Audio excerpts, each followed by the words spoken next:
രണ്ട് ദിനവൃത്താന്തം അധ്യായം 27. യോദ്ധാം. രാജാവാകുമ്പോൾ യോദ്ധാമിന് 25 വയസ്സായിരുന്നു. അവൻ ജെറുസലേമിൽ 16 വർഷം ഭരിച്ചു. സാദോക്കിൻ്റെ മകളായ യെരൂഷ ആയിരുന്നു അവൻ്റെ അമ്മ.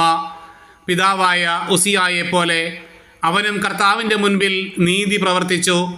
പിതാവ് ചെയ്തതുപോലെ അവൻ കർത്താവിൻ്റെ ആലയത്തിൽ അനധികൃതമായി പ്രവേശിച്ചില്ല. ജനം ദുരാചാരങ്ങൾ തുടർന്നു പോന്നു. അവൻ ദേവാലയത്തിൻ്റെ ഉപരി കവാടം പണി കഴിപ്പിച്ചു. ഓഫേലിൻ്റെ മതിലിൻ്റെ പണി കുറെ നടത്തി. യൂദാ മലമ്പ്രദേശത്ത് പട്ടണങ്ങളും വൃക്ഷനിബിഡമായ മലകളിൽ കോട്ടകളും ഗോപുരങ്ങളും പണിതു.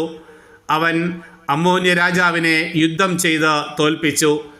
അമ്മോന്യർ അവന് ആ വർഷം 100 താലന്ത് വെള്ളിയും 10,000 കോർ ഗോതമ്പും അത്രയും ബാർലിയും കപ്പം കൊടുത്തു. തുടർന്നുള്ള 2 വർഷങ്ങളിലും അവർ അങ്ങനെ തന്നെ ചെയ്തു. കർത്താവിൻ്റെ ഇഷ്ടമനുസരിച്ച് തൻ്റെ ജീവിതം ക്രമപ്പെടുത്തിയതിനാൽ യോദ്ധാം പ്രബലനായി. അവൻ്റെ മറ്റു പ്രവർത്തനങ്ങളും യുദ്ധങ്ങളും രീതികളും ഇസ്രായേലിലെയും യൂദായിലെയും രാജാക്കന്മാരുടെ പുസ്തകത്തിൽ രേഖപ്പെടുത്തിയിരിക്കുന്നു. 25-ാം വയസ്സിൽ ഭരണം ആരംഭിച്ച യോദ്ധാം ജെറുസലേമിൽ 16 വർഷം ഭരിച്ചു. അവൻ പിതാക്കന്മാരോട് ചേർന്നു ദാവീദിൻ്റെ നഗരത്തിൽ സംസ്കരിക്കപ്പെട്ടു. മകൻ ആഹാസ് രാജാവായി.